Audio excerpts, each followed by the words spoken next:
Lucas 15, versículo de número 7. Os irmãos encontraram? Amém. Diz o seguinte: eu vos digo que assim haverá mais alegria no céu por um pecador que se arrepende do que por 99 pessoas justas que não necessitam de arrependimento. Agora, uma leitura mais atual: acreditem, a festa diante dos anjos do céu pela vida resgatada de um pecador, mais do que se pensa por 99 pessoas que acham que não precisam de salvação. Aceite, por favor. Sumiu o ruído. Só você se aproximar do som, viu? Era saudade de ti, ó. Queridos irmãos, prestem atenção por gentileza. Eu prometo não demorar, mas preciso que vocês tomem nota de algumas coisas e tenham atenção com relação à abordagem dessa noite. Irmãos, eu fiz uma propositura relacionada ao aspecto de, neste mês de setembro, caminharmos em uma jornada bíblica, uma jornada um tanto quanto de cunho teológico, mas acima de tudo bíblica, com relação a alguns fatores que fazem parte dos fundamentos da nossa fé e daquilo que no aspecto do dia a dia se faz necessário para ser aplicado, e aplicado assim sendo, nós tenhamos juntos uma não só conversão genuína de atitudes, mas também um sucesso pautado pelas nossas atitudes. Pois bem, o texto que eu acabei de ler a vocês tem um aspecto um tanto quanto doutrinário também. Ele não está ligado, relacionado apenas com a parábola em si. A parábola aqui não tem divisão. Nós temos uma parábola que inicia no verso número 1 e termina só no verso número 12.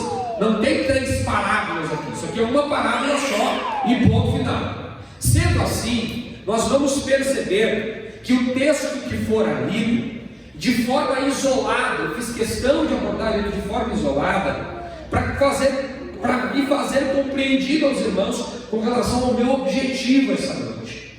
Eu quero falar com vocês sobre o pontapé inicial daquilo que nós consideramos ser o início da nossa relação com o Senhor, o indício diretivo daquilo que é a nossa relação com Deus.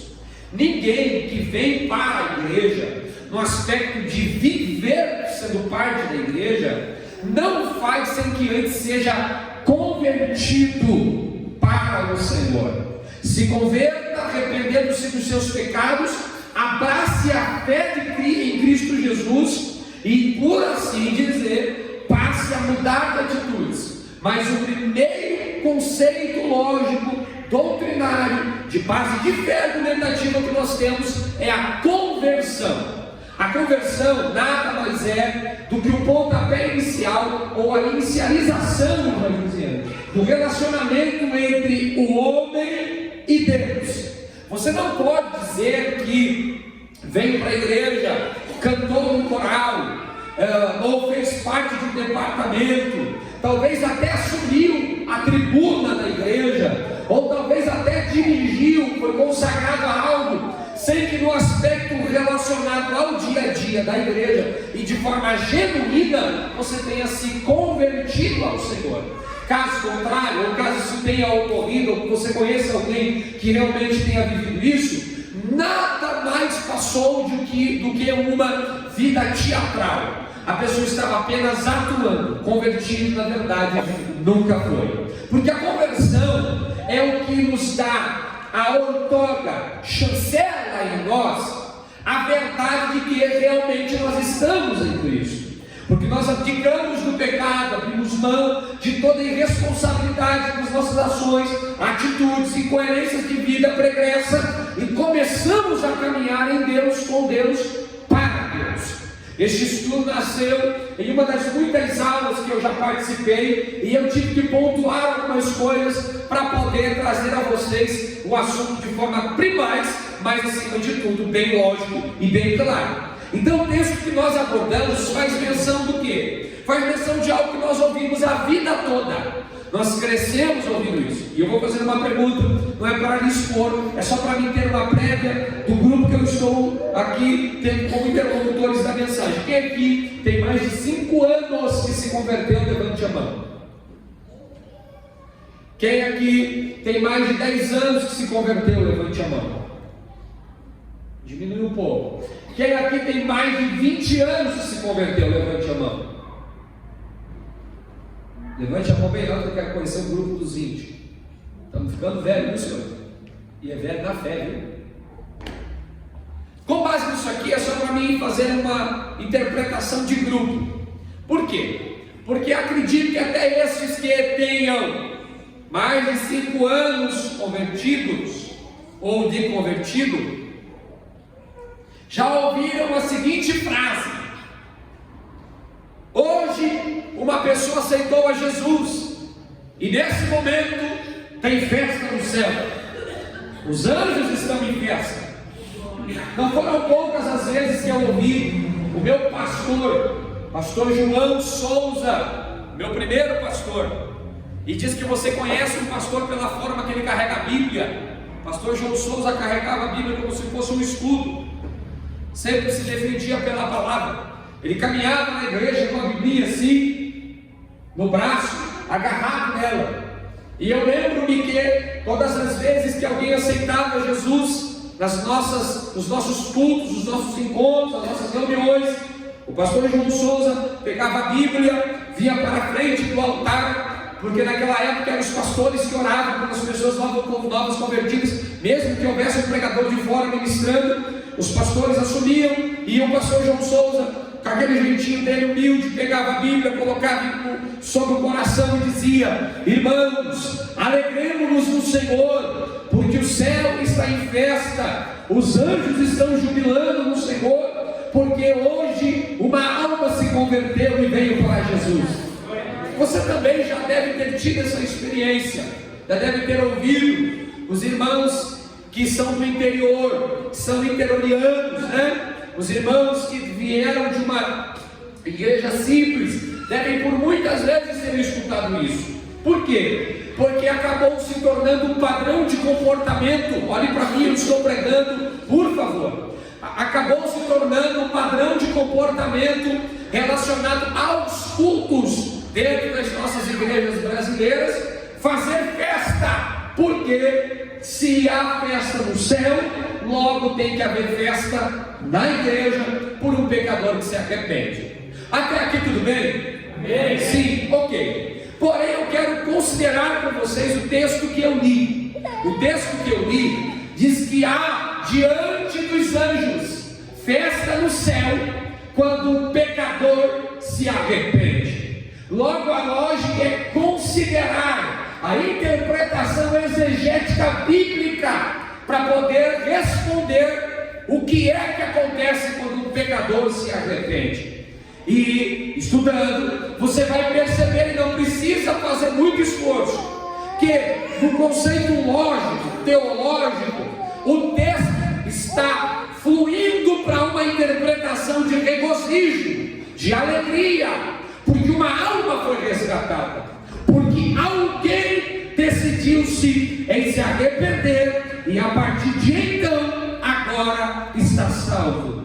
No conceito teológico, falando ainda sobre a ideia de conversão, de salvação, no conceito teológico, nós temos duas especificações que são quase que consideradas técnicas de abordagem para falar sobre a conversão. Não toque alguém e diga assim: não dói. Porque agora o assunto fica um pouquinho complicado. E assunto complicado, quando eu não domino, me dá sono. Vamos lá, escute-me por favor. A primeira ideia do conceito teológico, dentro do conceito de abordagem bíblica sobre a ideia de salvação ou conversão, é algo chamado de infralapsarianismo. E o segundo que nós temos como abordagem lógica é o supralapsarianismo. Pastor, se falar 4 vezes essas palavras, é batizado no Espírito Santo na hora. Na verdade, por mais que o conceito de origem literal seja complicada, ela tem uma semântica. As duas palavras têm uma semântica. Por exemplo, a base aqui desses 2 núcleos de estudo é falar sobre a queda do homem e a eleição do homem, e se essa queda e eleição são ou não determinadas por Deus. Tanto um quanto o outro abordam uma linha de interpretação com relação àquilo que é Deus agindo ou o homem agindo, aquilo que diz respeito a Deus como autor e o homem como interlocutor, e nesse contexto um protagonista da história. Quer ver uma coisa? Se você estudar ou for abordar o supralapsarianismo, você vai interpretar na palavra supralapsarianismo há uma semântica de divisão de ordem de 2 temas abordativos aqui. Qual? Primeiro, supra. Supra é de um conceito lógico de que Deus decretou para alguns a salvação e para outros não. E infra, de que Deus viu que todos pecaram em Adão e agora está selecionando quem é que ele vai chamar para ser salvo. Ou seja, nesse conceito lógico, nós temos uma ideia central. Se um grupo, infralapsarianismo, e o outro grupo, supralapsarianismo, está estudando o conceito de eleição e queda do homem, o que eles querem abordar é na tentativa de descobrir se Deus sabe de tudo sobre todos. Mas se isso faz dele um ser onisciente, porque é então que ele é quem determinou? Peraí, pastor, o senhor agora complicou a minha mente. Vou explicar. O supralapsarianismo declara que Deus decretou alguns para a salvação e outros não. Ou seja, desde a fundação do mundo, tem uns que Deus já disse: tu vai ser salvo, o outro vai para o inferno. Tu vai ser salvo, o outro vai para o inferno. Já no conceito de infralapsarianismo, tem a ideia de que Deus viu que todos pecaram, e de agora em diante, depois de Adão, por Adão ter pecado, todos então estão debaixo do pecado. Todos estão debaixo do pecado. Muita gente, pouca voz. Todos estão debaixo do pecado. O pecado é o juízo que corrobora para a carne, corroborando para a carne tem um dito. Qual é o dito? Esses todos os pecados espíritos foram da glória de Deus, e agora, pois, longe do Senhor estão. O que isto aqui significa, pastor? Significa que nesses 2 núcleos de estudo nós percebemos a abrangência de comportamento de Deus e do homem em contrapartida àquilo que Deus oferece. Só que se o homem pecou, destituído está da glória de Deus, tem que haver um caminho de retorno, e esse caminho de retorno está em Cristo Jesus, que por sua vez nos redimiu dos nossos pecados, assumiu a culpabilidade, pegou o peso do nosso pecado, cravou na cruz e disse: está pago. Quem é que vai cobrar agora? Está pago. Quem é que vai cobrar isso? Eu paro ou eu continuo? Continua. Vamos lá. Vamos considerar então que Deus, sabendo de tudo sobre todos, isso se dá porque Ele é onisciente ou porque Ele determinou?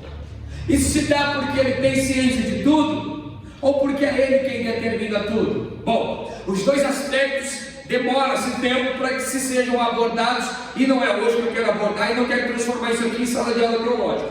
Ou seja, os 2 conceitos estão tentando compreender qual é o lapso então que foi causado, e se esse lapso foi causado pelos homens ou pelo próprio Deus. Porque quer ver uma coisa? A lógica é esta aqui. Porque essa pergunta é de quem estuda infralapsarianismo e supralapsarianismo. É a pergunta lógica. Se Deus sabia que o homem ia comer do fruto, por que ele botou a árvore ali? Meu Deus. Conseguiu? Conseguiu ou não? Agora a lógica é esta aqui. Sem que você estude sobre a ideia de livre-arbítrio, ou, para quem lê mais ainda, e já estudou tanto quanto eu, livre regência, você percebe que o que Deus fez foi dar a oportunidade para o homem no quesito de poder de escolha. Por quê? Porque o regimento que Deus abordou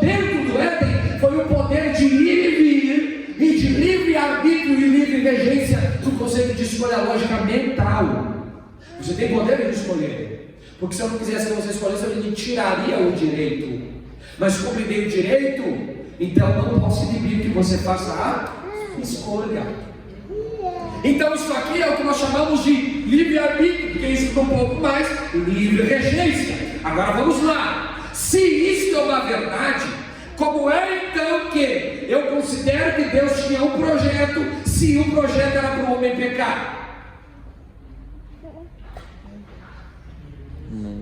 Feliz cara de Netflix. A ideia aqui não é apenas que o homem, por sua vez, seja tentado na sua própria humanidade pelo aspecto da configuração de dúvida ou de curiosidade. O que Deus queria era fazer com que o madeiro instaurado no Éden apontasse para o madeiro instaurado no monte do Gólgota. Eu vou ter que melhorar. Jesus, em sua essência, estava em uma manjedoura feita de madeira, prego. Jesus, em sua essência, nasceu e foi colocado ali. Em sua presença, existência e definição cabal de vida, ele termina onde? Na madeira e com os pregos. Aleluia! A primeira era de conceito lógico é a era do ferro. E a era do ferro não começou com os sumérios. Vai ler, vai estudar. A era do ferro já começou no Éden, senhores. Porque a era do ferro é um conceito lógico de corte. E eu pergunto e você responde: como é que se trabalha a terra sem que se corte a terra? Para que se adubando se aplique a semente, e se aplicando a semente se cultive. A era do ferro estava nas pedras. Aleluia. Aonde é que está o prego do Éden? Nas pedras. Então o que eu estou abordando aqui não é uma reviravolta de discordância teológica ou bíblica, é uma abrangência direta com o Éden, que aponta para o Calvário. E que apontando para o Calvário deixa claro: o projeto não era apenas Adão se tornar, ainda que no conceito de processo de regeneração, semelhante a Deus, alguém igual a Deus e eterno como o Senhor.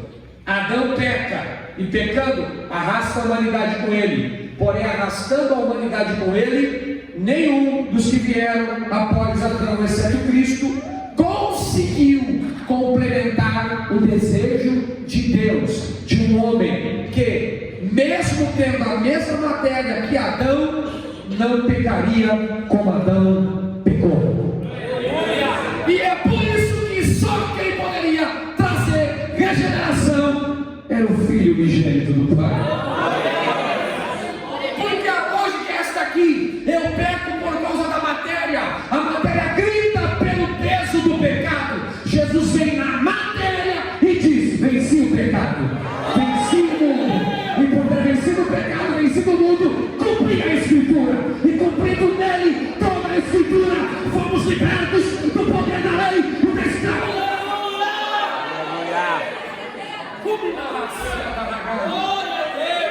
Nós nele encontramos redenção. Agora vamos lá.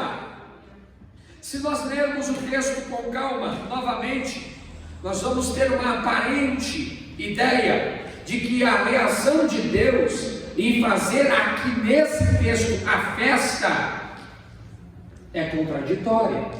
Por quê? Porque a gente nasceu ouvindo que quem faz festa são os anjos. Mas eu quero dizer a vocês que quem está diante dos anjos é Deus. Aleluia! Pastor, como assim? Leia a Bíblia. Se você pegar o texto de Isaías 6, você vai ver que diante dos serafins e dos querubins e de todo e qualquer anjo, quem está é o trono e o Senhor assentado nele. Então quem é que faz festa? Quem faz festa é o próprio Deus. Quem faz festa pelo fato de que o homem assumiu a posição de arrependido. Então logo se foi ele que determinou. não faria sentido algum ele fazer festa. Então, tanto o conceito de infralapsarianismo e supralapsarianismo precisa ser considerado. Não está tudo em volta de Deus.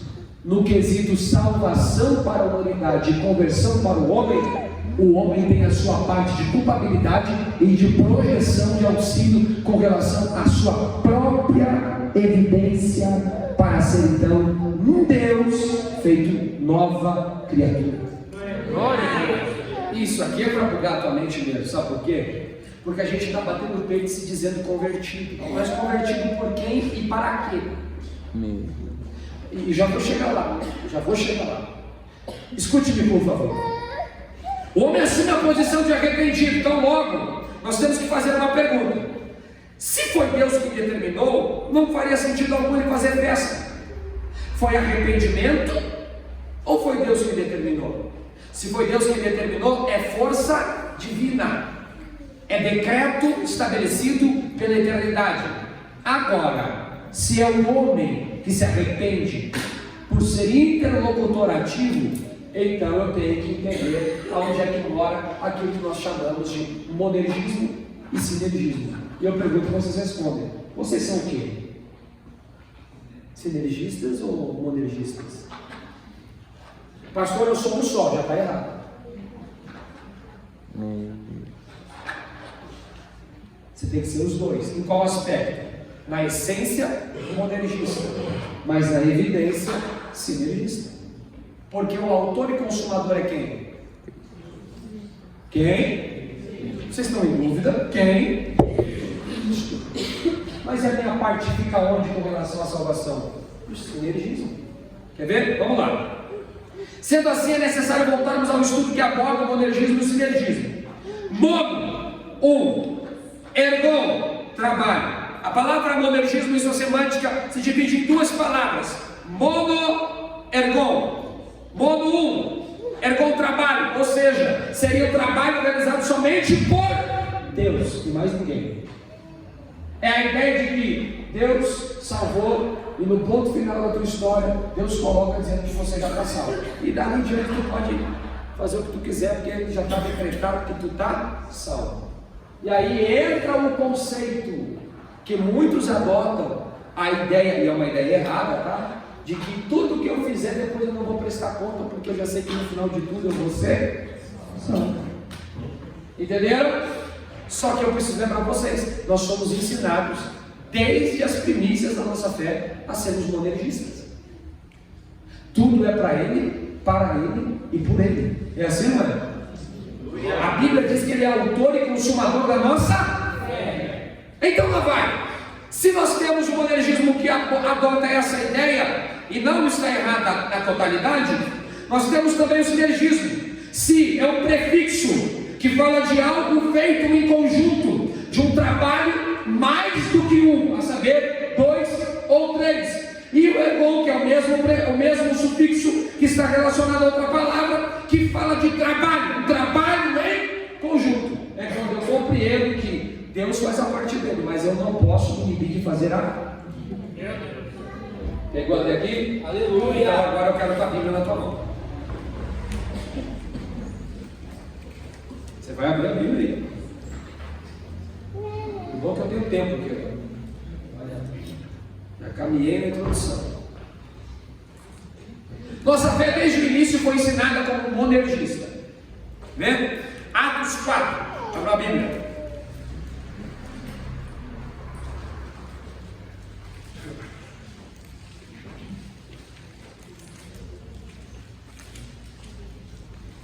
Atos 4, irmãos.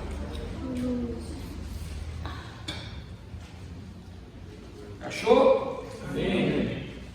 Olha o que diz o versículo de número 12: em nenhum outro há salvação, porque não há nenhum outro nome dado aos homens debaixo do céu pelo qual devemos ser salvos. Dando significado de que não podemos nos salvar. Eu posso salvar você? Você pode me salvar?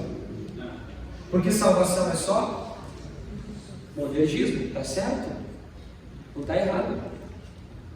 conceito da essência, corretíssimo. Agora abra Salmos 49, 7.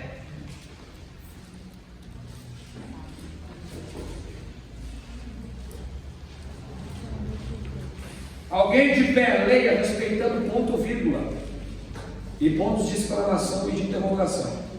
Nenhum deles, de modo algum, pode relir a seu irmão ou dar a Deus o resgate dele. Muito obrigado.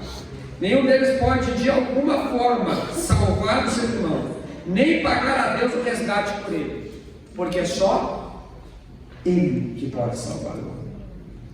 O homem por si só não pode bater no peito e dizer que é salvo. Então, tão logo Jesus é o autor e o consumador da nossa fé. A salvação vem de Deus e é nele e por ele executada. Porém, e aqui é que mora o X da questão. Porém, por outro lado, se é nele e por ele, nós temos que considerar o que Cristo falou também. E o que os escritos do Antigo Testamento, que são mais de 52, bem como do Novo Testamento, que são mais de 12 evidências sobre esse assunto, falam com relação ao nosso papel, a nossa ideia argumentativa de saber como lidar com relação ao fato de sermos chamados para a salvação. Então, porém, por outro lado, nós recebemos o convite para que de uma forma sinérgica nós viéssemos a participar com Ele da salvação. Dentro da Bíblia existem textos que falam sobre isso. Como alguém que obedece suas palavras, assim sendo, recebemos, pois, a sua graça e não venhamos a desprezá-la. Então, salvação ou conversão não é um papel só de Deus para o homem, é um papel de Deus para o homem, aceitação do homem, então relacionando-se com Deus por intermédio dessa aceitação. Abra a Bíblia, 2 Coríntios 6.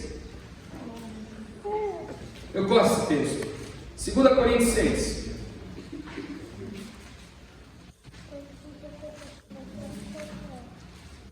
Queria ter metade do conhecimento que o apóstolo Paulo tinha. 2 Coríntios 6, 1.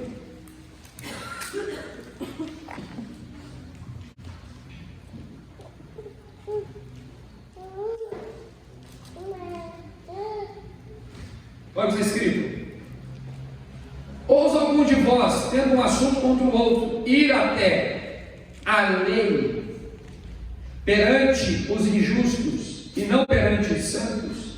Não sabeis vós que os santos julgarão o mundo? E se o mundo será julgado por vós, sois vós dignos de julgar as questões mínimas. Não sabeis vós que julgaremos os anjos, quanto mais as coisas que pertencem a esta vida? Então, se tiver julgamento das coisas que pertencem a esta vida, escolheis para julgados os que são, os que são de menos estima na igreja. Para a vossa vergonha eu digo: não há, pois, vós homem sábio, nem mesmo um que possa julgar entre seus irmãos.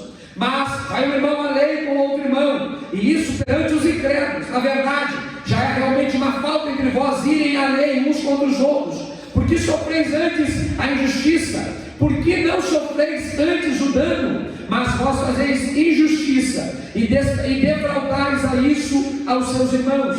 Não sabeis que os injustos não herdarão o reino de Deus?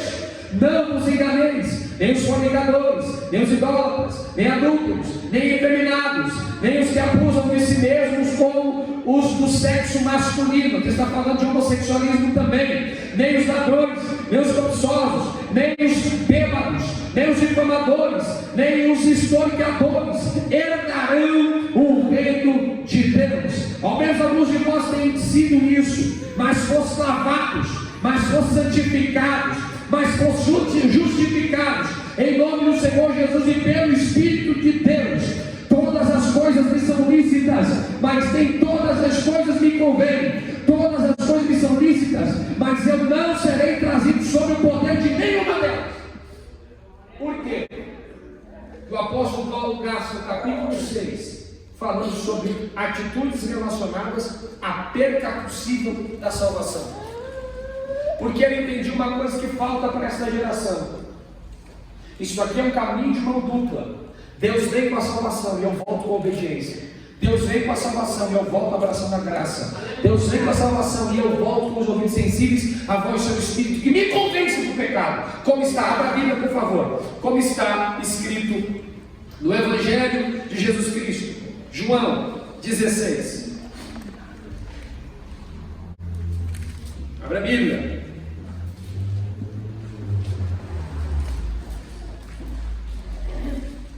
João 16. Achou? Amém.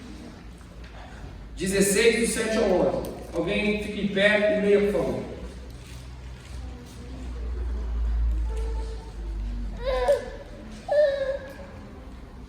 Alguém lê? Isso. Todavia, digo-vos a verdade, que vos convém que eu vá, porque se eu não for, o Consolador não virá agora.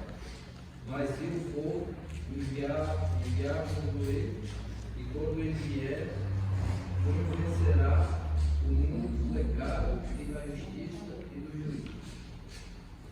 Tu viu o que está escrito aqui? Do que é que o Espírito Santo nos convence? Do que é? Do pecado, da justiça e do juízo. Por quê? Porque na operação do pecado, nós temos que entender que para o Espírito Santo operar em nós, esta operação nos dará, como resultado final, a crença em Jesus. Na justiça, é porque o Cristo voltou para o Pai, e se ele foi para o Pai, ele vai para o Pai em juízo diretivo daquilo que ele conquistou na terra e fez na terra, e do juízo, porque o príncipe que já está neste século, chamado Satanás, será julgado. O que isso tem a ver, pastor, com o fato do que o apóstolo Paulo escreve no conceito lógico de comportamento da igreja com relação entre irmãos e com relação entre irmãos e o mundo? Pode sentar, meu irmão. Porque o que o apóstolo Paulo tem como preocupação é a ideia do nosso comportamento lógico, direto, relacionado à salvação que nós recebemos em Cristo. E se nós recebemos, nós não podemos vituperá-la. E se não podemos vituperar, vejamos então, 2 Coríntios 6:1 agora. 2 Coríntios 6:1.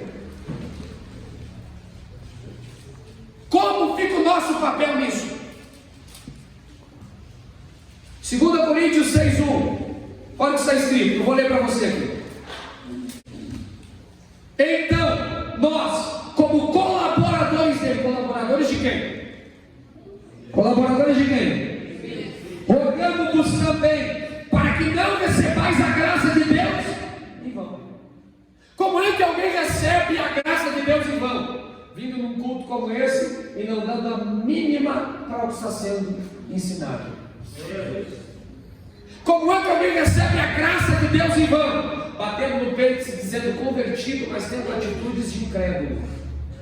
Como é que alguém recebe a graça de Deus em vão? Quando por sua vez não compreende que Deus derrama a salvação sobre a humanidade, mas cabe ao homem ser sinérgico com relação àquilo que Deus deu. Convergir. A palavra colaborar aqui tem a ideia de ser sinérgico àquilo que Deus está estabelecendo. Se nós precisamos ser colaboradores de Deus com relação à graça que Deus envia, eu pergunto e você responde: o papel é só de Deus com relação à salvação? Sim ou não? A partir de hoje, pare de debater Bíblia com quem não sabe nem o que é o plano de salvação. Não debata a Bíblia com quem não sabe o que é o sinergismo e o monergismo.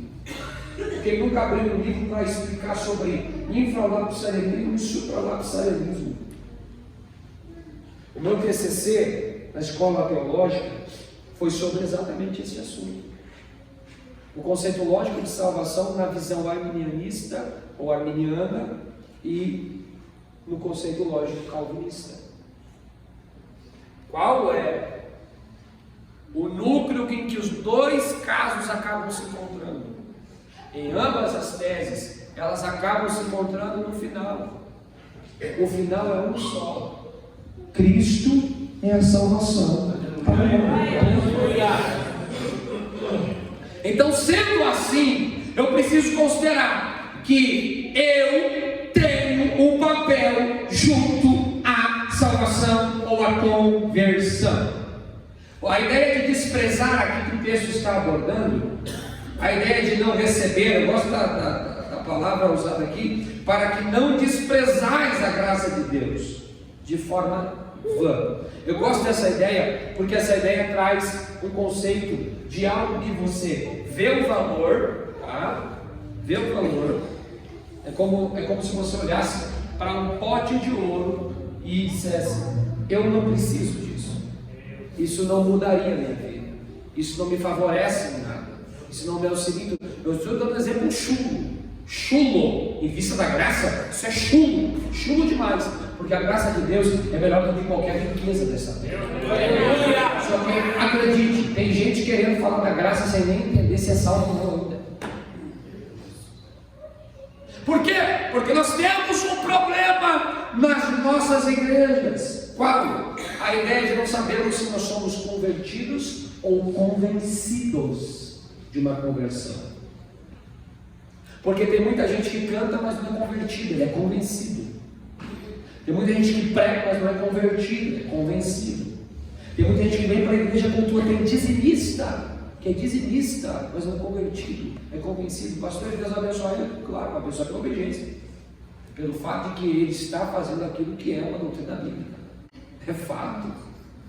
Mas é onde é que mora o risco? O risco de naquele grande dia o nosso nome ser chamado e nós olharmos para o cenário e dizer: eu pensei que era assim. Exatamente, o convencido, ele anda por uma linha de filosofia que na abordagem o convenceu daquela visão, o convenceu daquela ideia. Os alunos de teologia que estão aqui sabem o que eu vou falar agora. Eu não aceito que os alunos do curso básico de teologia se ingessem por aquilo que eu falo como professor. Eu digo a eles: vão cavar, vão estudar, vão defender o posicionamento de vocês, vão procurar descobrir mais, vão procurar ler mais. Eu falo isso na sala de aula, porque eu não posso engessar ninguém a um princípio ativo daquilo que eu não tenho base lógica de conteúdo divino que me foge da consciência humana para dizer: é esse ponto. Eu não sei, tem coisas que eu não sei, mas com base na minha fé que professa, tudo que eu li, eu defendo dessa forma. Se você quiser defender de outra linha, eu posso discutir contigo no conceito que achar perigoso, mas naquilo que é bíblico, eu defendo até o final. Vocês interpretam comigo o que eu estou abordando ou não? Interpretam? Então tá bom, vamos terminar logo. A sinergia proposta biblicamente está relacionada a não recebermos a graça de Deus em vão. Ou seja, receber em vão é receber de qualquer maneira, é não ter uma participação ativa que no quesito de receptação, quem esteja entregando diga: gostei da forma que você recebeu. Sabe por que tem tanta gente que não é batizada com o Espírito Santo? Porque o que eles não compreendem é que o Espírito Santo ele não veio para visitar, ele vem para ficar. E aí, por achar que o Espírito Santo vem para visitar, ele até vem no culto, ele até levanta a mão, ele até fala glória a Deus, mas aí do lado de fora o Espírito Santo já sabe. Ele fala glória a Deus do lado de dentro, mas do lado de fora eu sei que você está na boca dele, então não tem como eu habitar dentro do tempo imundo. E aí, por não ter participação de receptação, você não vai ser batizado nunca. Porque o Espírito Santo é o selo que confirma que você está em Cristo.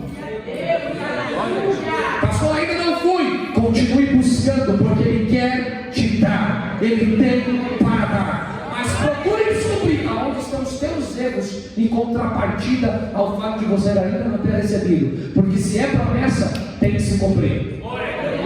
E aliás, Ele já desceu. Talvez Ele não chegou ainda na tua vida, mas descer já desceu há muito tempo. Desde Atos 2 Ele está entre nós. Vamos ver que tem uns que olham assim: essa casa aí dá para visitar, mas morar não dá. Eu falo, eu continuo. Vamos lá. Filipenses 2,12. Abra a Bíblia. Olha o que está escrito: por isso, meus amados, assim como sempre obedeceste, não só a minha presença, mas muito mais agora na minha ausência, assim também operai a vossa salvação com temor e com tremor. Vamos abordar esse texto aqui. A palavra operai aqui é efetuação, produção e desenvolvimento. É mais ou menos isso aqui, ó, verso 12. Por isso, meus amados irmãos, como sempre obedecestes, não só na minha presença, mas muito mais agora na minha ausência, assim também produzam a vossa salvação, efetuam a vossa salvação, operem a vossa salvação, porque isso, continuem sendo salvos, hajam como salvos, continuem trabalhando para se tornarem convertidos dia após dia. Você sabia que se a lógica estivesse correta de nós aceitarmos a Jesus, tem gente que diz: eu aceitei Jesus. Quem não aceitou Jesus? Levanta a mão lá. Aí ele vem e aceita. Aceitou, fica 10 anos, 20 anos crente, morre e está tudo certo. Sabia que se esse conceito de nós aceitarmos Jesus estivesse correto, nós teríamos que aceitar ele todo dia? Porque todos os dias nós somos rodeados de uma grande nuvem de testemunha. E eu gosto de um texto bíblico, até vou ler. Tiago, eu vou achar. Tiago 5, verso número 19. Glória. A mente está voltando a funcionar.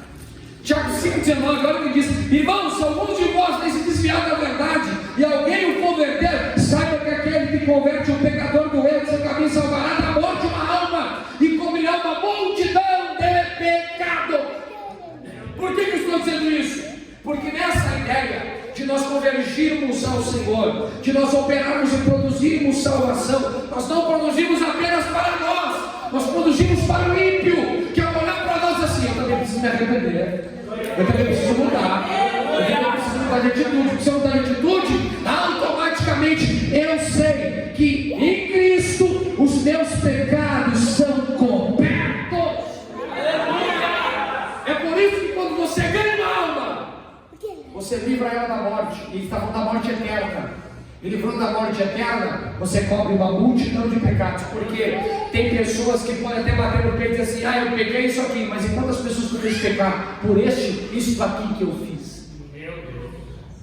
Eu só dei uma mentira, pastor. Meu patrão descobriu, mas está tudo certo, me desculpa. E quantas vezes talvez teu patrão não olhou e disse assim: você que é crente, eu não vou mentir. Vocês compreendem onde eu estou querendo chegar? A ideia de produção aqui, de efetuar aqui, de desenvolver aqui, está relacionada ao seguinte princípio: não somos autores da salvação, mas podemos desenvolver na cooperação, agindo de forma que, sendo temerosa, amorosa e alegre, com concordância em tudo que está no Evangelho. Ou seja, eu posso ser o autor da salvação e o consumador dela, mas eu sou aquele que faz a gestão de ajuste no meu caráter, de ajuste no meu dia a dia, de mudança de hábito, de mudança de atitude, para que a salvação seja estabelecida não só em mim, mas em todos os outros que olharem para mim e disserem: aí vai o crente de verdade. Queria te ouvir uma mensagem como essa sobre conversão genuína. Levante a mão. Vocês estão vendo como faz falta? Estão percebendo como faz falta? Continuemos. 1 Coríntios 15, verso 2. Já achei e já estou lendo. Pelo qual também sois salvos, se guardardes na memória o que vos preguei, se não crestes, em vão. Olha aqui a linha de provação da conversão. Olha o que está escrito no texto, não é eu, não estou forçando o texto, está no texto, ó.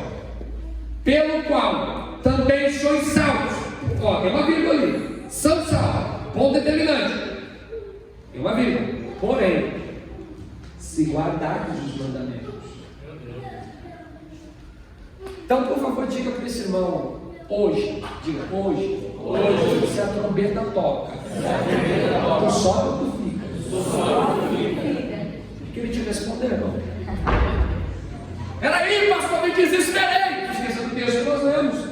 Se pois o pecador se arrepender dos seus pecados, haverá festa no céu. Porque a gente está achando que nesse conceito aqui é só o ímpio que quando se converte tem festa no céu. Todas as vezes que nós nos arrependemos dos nossos pecados, o Senhor salva.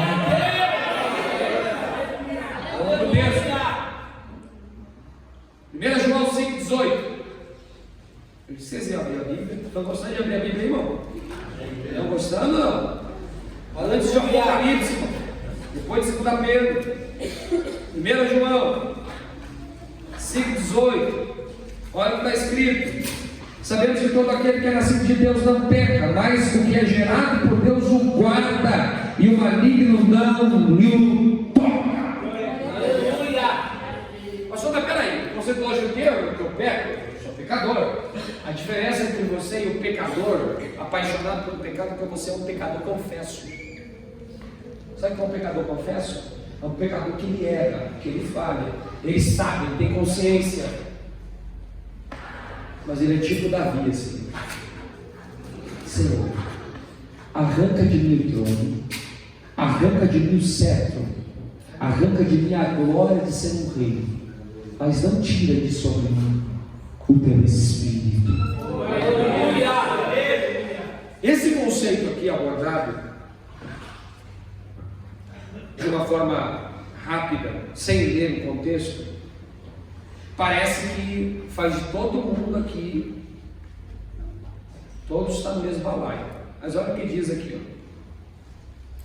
ó. Olha isso aqui, verso de número 13. Essas coisas eu escrevi para que vocês cresçam no nome do Filho de Deus, a fim de que saibais que tem a vida eterna, e para que creais sim no nome do Filho de Deus. Esta é a confiança que temos nele. Se pedirmos alguma coisa conforme a sua vontade, ele nos ouve. E se sabemos que ele nos ouve, em tudo que pedimos sabemos que alcançamos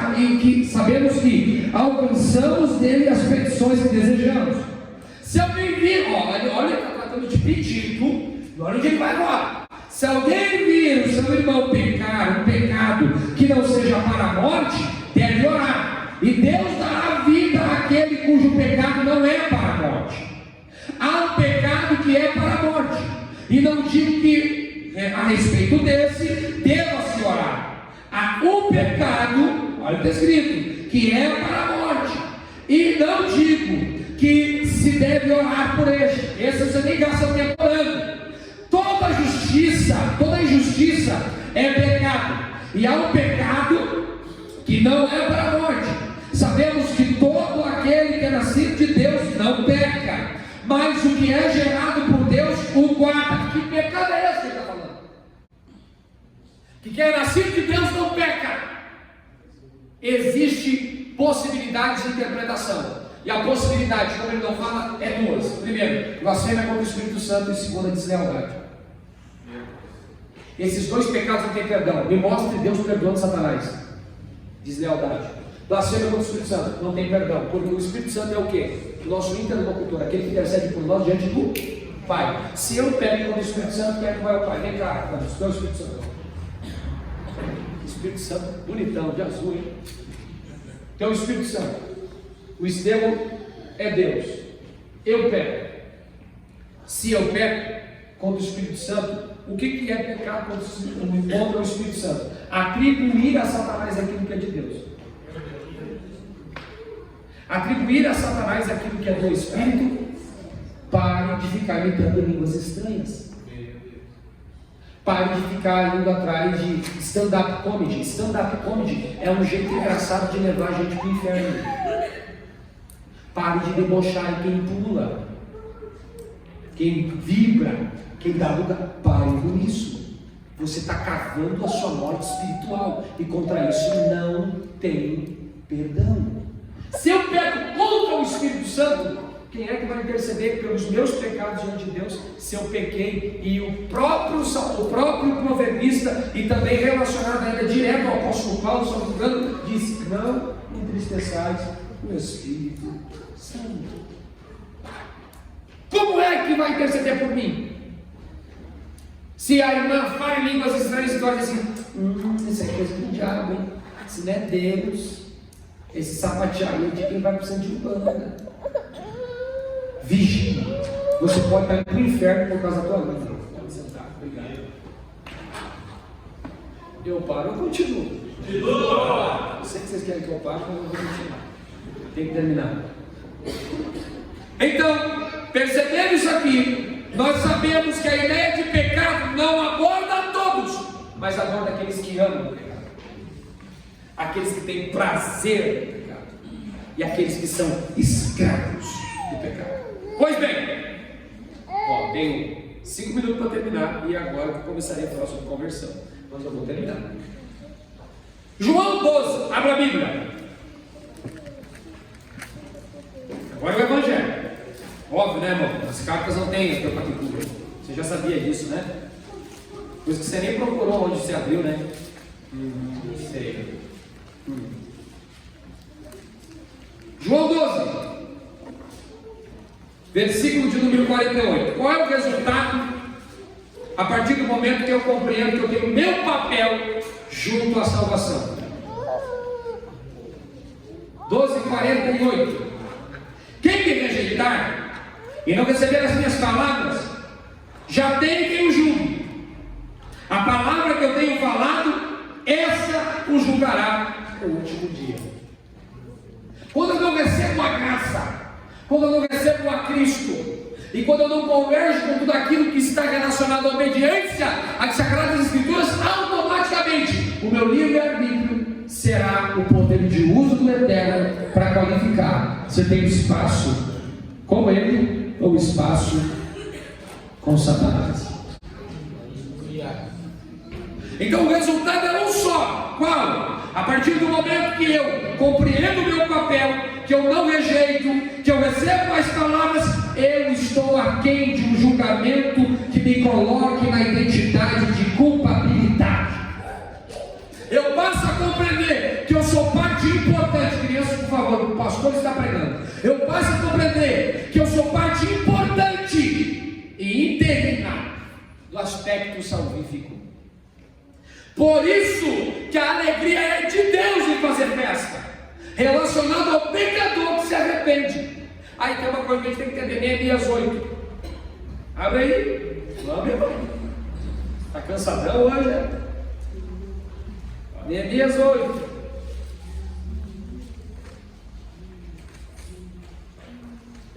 Achou? Não? Eu já estou lá, hein? Vou abrir aqui. Neemias 8, versículo de número 10.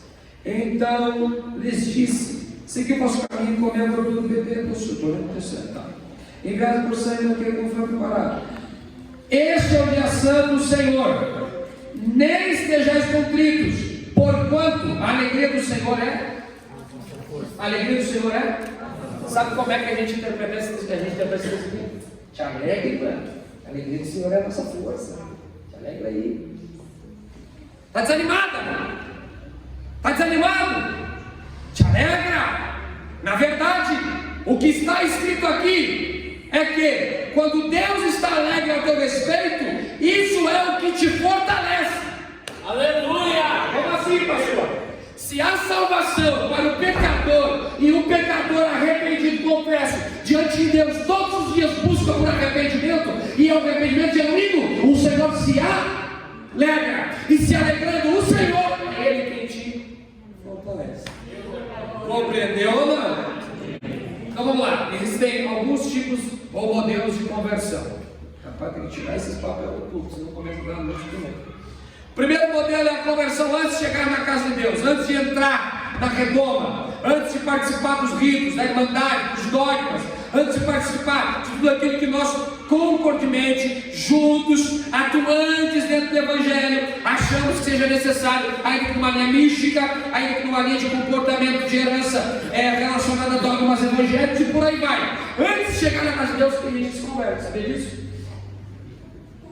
Quem é que antes de pisar na igreja já tinha se convertido aqui? Levanta a mão. Quer ver que você vai compreender? Eu tinha um amigo chamado Zezinho. O Zezinho era um cara gente boa demais. Eu passava na frente da casa dele, e se ele estiver assistindo no YouTube, um beijo no meu coração, Zé, te amo em Cristo, é uma alma preciosa. Bairro Santa Marta, há mais de 14 anos atrás, mais de 15 anos atrás. Zezinho era um rapaz que ele tinha uma vida pregressa, uma vida vendida para o pecado, envolvido com tudo aquilo que não prestava e que não induzia o caráter dele para Deus. E eu comecei a visitar o Zezinho fazendo culto no lar, sozinho, Bíblia embaixo do braço, saí do ciclo de oração na quarta-feira à tarde, ia na casa do Zezinho. Eu tinha aproximadamente 15 anos, faz mais de 15 para 16 anos de idade. E eu ia lá visitar o Zezinho e falava sobre Jesus para ele. O Zezinho aceitou Jesus num dos dias que eu fui visitá-lo. Aí eu botei na minha cabeça: se olha, pode ter aceitado Jesus, mas tu vai ter que ir na casa do meu pastor, na igreja, para tu levantar a mão e aceitar Jesus de verdade. Porque senão, porque nós fomos ensinados assim. Quem quer aceitar Jesus levanta a mão, não é assim? É assim, tá certo, irmão? A nossa visão foi essa que foi pautada. Aí vem para frente e aceita Jesus. Sabe o que aconteceu? O Zezinho perguntou assim para mim: tá, você tem que aceitar Jesus lá na igreja, o que vai mudar aceitar lá e aceitar aqui? Aí eu percebi, realmente, não preciso ir lá para aceitar, tu pode aceitar aqui, então eu vou orar por ti e tu vai aceitar Jesus, ok, mas para tu entender quem é Jesus, tu tem que aleluia. Então tem muita gente que aceitou Jesus antes de ir na igreja, aceitou Jesus ouvindo um louvor, ouvindo uma oração, assistindo um programa televisivo quando os evangelistas de verdade ainda faziam parte da nossa nação, que pregavam nas redes televisivas. Tem muita gente que aceitou Jesus dessa forma, mas muita mesmo, irmão. Muita gente. Agora, por favor, considere comigo. Nós temos textos bíblicos para defender isso? Temos. Se você abrir a Bíblia em Atos capítulo 10, você vai ver o primeiro pagão que se converteu. O nome dele é Cornélio. Foi o primeiro pagão que se converteu. Ele não foi na igreja para aceitar Jesus. O Espírito Santo desceu na casa dele. Aliás, o texto original diz que o Espírito caiu. Se você pegar esse título como tema, você vai ver que tem alguns cenários em que o Espírito Santo não desceu, ele caiu sobre eles. Ele se converte, e se convertendo, logo depois, Atos 12, indicaram para ele: procura o apóstolo Pedro, procura ele, porque ele vai te dirigir, ele vai te direcionar. Porque aceitaram uma coisa, mas convergir no aspecto daquilo que está relacionado ao meu comportamento, precisa de alguém que olhe para mim e diga assim: ó, é assim o comportamento de um cristão. De alguém que se converteu, a partir de agora tem que agir dessa forma e dessa forma. Esse é o primeiro modelo de conversão. Segundo modelo de conversão na casa de Deus, que é essa que acho que é a mais eficaz e é a que mais acontece em nosso meio. É um dos meios mais eficazes, por isso começa na recepção. É aí que começa, onde vocês dois estão, o culto de quem vai decidir se por Jesus dentro da igreja. Não é aqui. É lá. A recepção de uma parte importantíssima para que essa pessoa olhe e diga assim: rapaz, no mundo os caras só faltam uns enxotados no lugar. A gente vai nesses bailes, nessas festas aí, esse rapaz que já falta dar um tapa na gente entrar uma vez e arrancar o bilhete. Aqui o povo é educado. Gente educada, ele chega, senta, ele ouve a palavra, ele diz: nossa, mas isso aqui é diferente daquilo que eu estou aprendendo lá de fora. Nossa, olha que bacana. Porque a ideia que as pessoas têm da gente, mano, a gente é tudo gritando.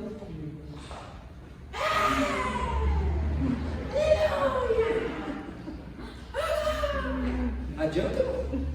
A pessoa vê e não entende nada.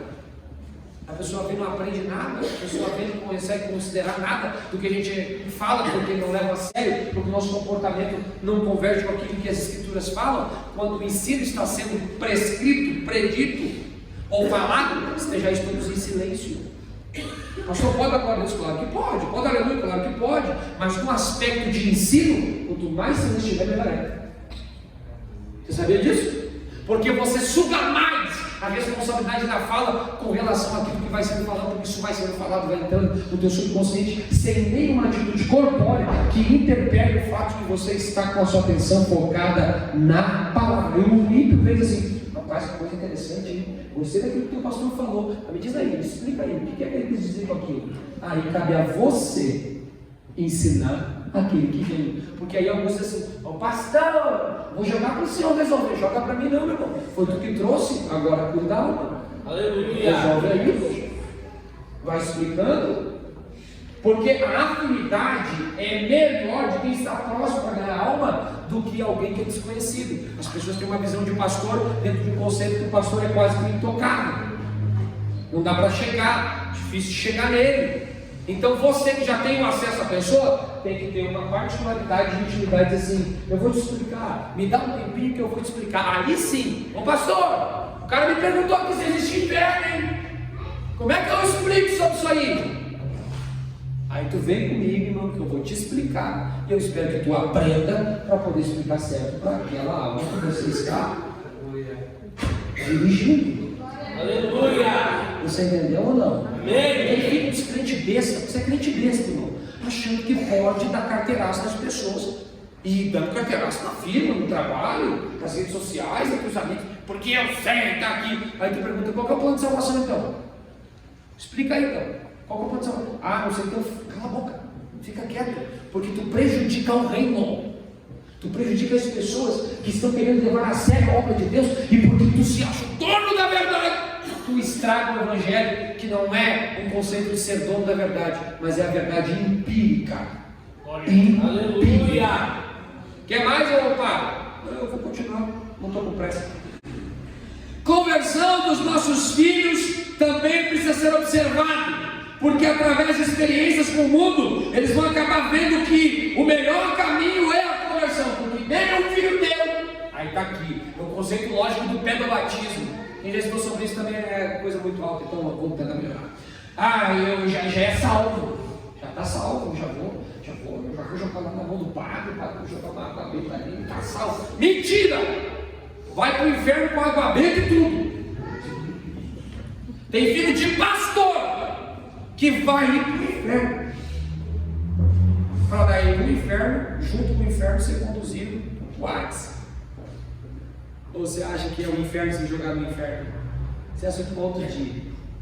Agora vamos lá. Se nós temos que ter essa preocupação, a pergunta que não quer calar: a conversão tem a ver com o trabalho que o Espírito Santo faz no homem? Sim ou não? Sim ou não? Quem convence o homem do pecado? O Espírito Santo. Então é por isso que nós temos que aprender a ser sensíveis ao Espírito Santo. Aleluia!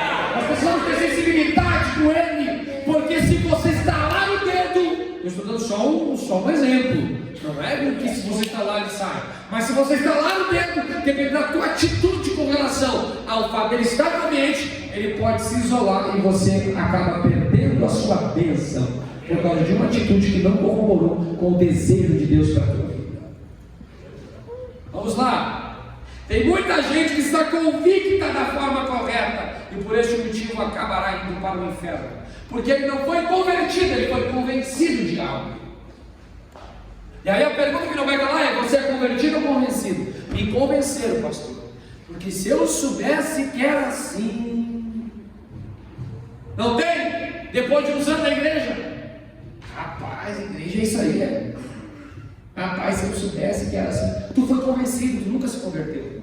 Porque quem se converteu, olha, se o irmão pecou, eu vou fazer o que está na Bíblia, eu vou orar pelo irmão que pecou. Aleluia! Porque se o pecado dele não é para a morte, cabe a mim orar por ele, orar pelo irmão que pecou. Pastor, mas a Bíblia diz que nós temos que julgar os nossos irmãos. Só pode julgar se não cometeu o mesmo erro dele. E vou falar porque eu não devo nada para ninguém. Escute aqui, por favor. Eu devo para os outros só amor, é o que eu devo. A Bíblia diz que não devais nada a coisa alguma para ninguém, não ser amor, exceto amor. Então eu devo para todo mundo amor. Mas na questão lógica de ensino bíblico, não devo nada para ninguém. Agora, quer uma coisa? Se o Anderson estaciona o carro dele, vou te usar tudo, tá? Você aproveita que o couro é grosso, você está apanhando bastante, apanhando um pouco. O Anderson estaciona o carro dele numa vaga que é para quem? Para um deficiente físico. E vai lá no banco, paga as contas dele, passa uma pessoa que tem deficiência, que precisava do lugar da vaga dele ali, da vaga dela ali, buzina, e o Anderson está lá bem belo, só um exemplo, está bem belo, está nem aí, deixa buzinar, eu vou aproveitar a vaga, vou aproveitar a oportunidade. O Anderson está roubando um direito dessa pessoa. Aí a gente olha assim, aí o Anderson vai lá nas redes sociais e diz assim, político ladrão, mas o Anderson também é ladrão. A questão é que o Anderson só rouba diferente. É aí onde está escrito: não julgueis para que não sejais julgados. Eu não posso julgar alguém que comete um erro que eu sei que pode ter outro sentido, mas eu cometo igual. Aleluia! Como é que fazia a professora? Fica quieto, irmão. Porque com o mesmo peso que tu mede, tu também será medido. Ai, mas eu não minto. Ai, eu não passo ninguém para trás. Quer ver o conceito que a gente aprendeu errado? O conceito da lógica do pecado sexual. A gente acha que o pecado é só adultério. Sabe que tem muita gente adulterando outras coisas e é um conceito lógico de adultério igual. Adulterando o comportamento. Ah, vocês ficaram em silêncio agora? Ah, vocês não sabiam? Uau! Que bom que eu trouxe uma verdade para vocês. Porque tem gente batendo, descendo o pau nas pessoas, mas não se olha no espelho assim, peraí, mas eu não posso. Trave no meu olho, vou ter que tirar antes de mexer no cisto do olho do irmão. Porque eu sei que o meu comportamento também me coloca no juízo. Aleluia. Vocês estão entendendo ou não? Amém.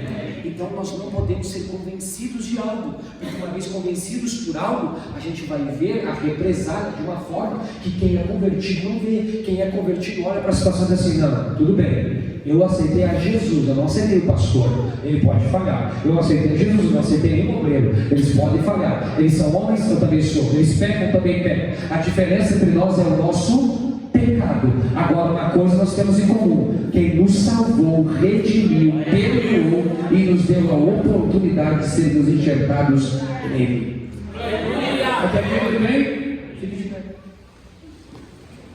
Eu vou encerrar agora.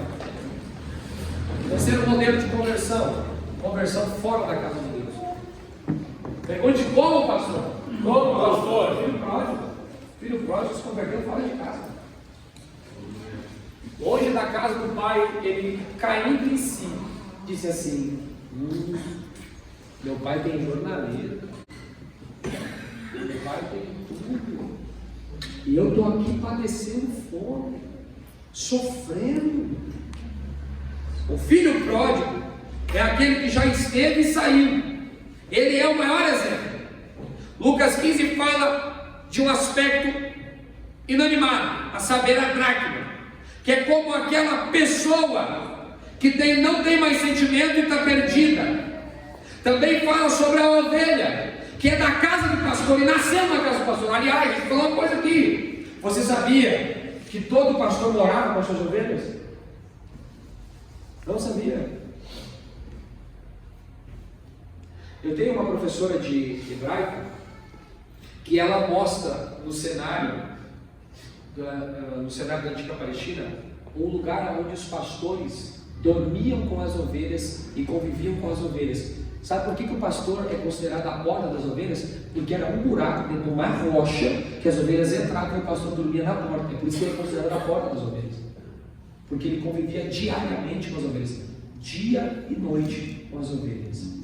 Essa ovelha aqui é alguém que cresceu dentro da casa, conviveu. Ah, pastor, mas deu uma deslizada, deu uma deslizada, mas o pastor vai lá e traz de volta. Tem um aspecto de retorno, de busca, de trazer de volta. E o filho pródigo fez tudo em casa: cantou, pregou, expulsou Satanás, orou, interrogou uma meia dúzia. Eu orei e Jesus batizou. Aí, uns meses estava desviado, estava fora. Só que nunca foi convertido.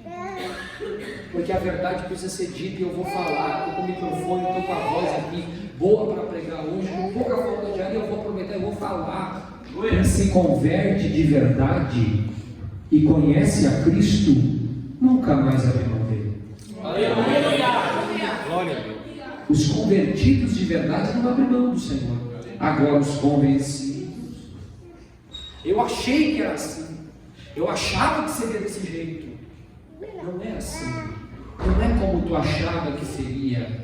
O reino de Deus tem pontos específicos estabelecidos e precisam ser respeitados. E eu encerro agora. Ele, entendendo tudo, decidiu sair levando toda a sua identidade e desprezando a aliança com o pai. E acabou se convertendo, sabe aonde? No chiqueiro. Porque quem despreza a oportunidade, está na casa do pai e se converter na casa do pai, vai acabar no chiqueiro. E no chiqueiro vai se converter. Isso é. Estava bom para hoje, irmão? Então tá bom, vamos orar.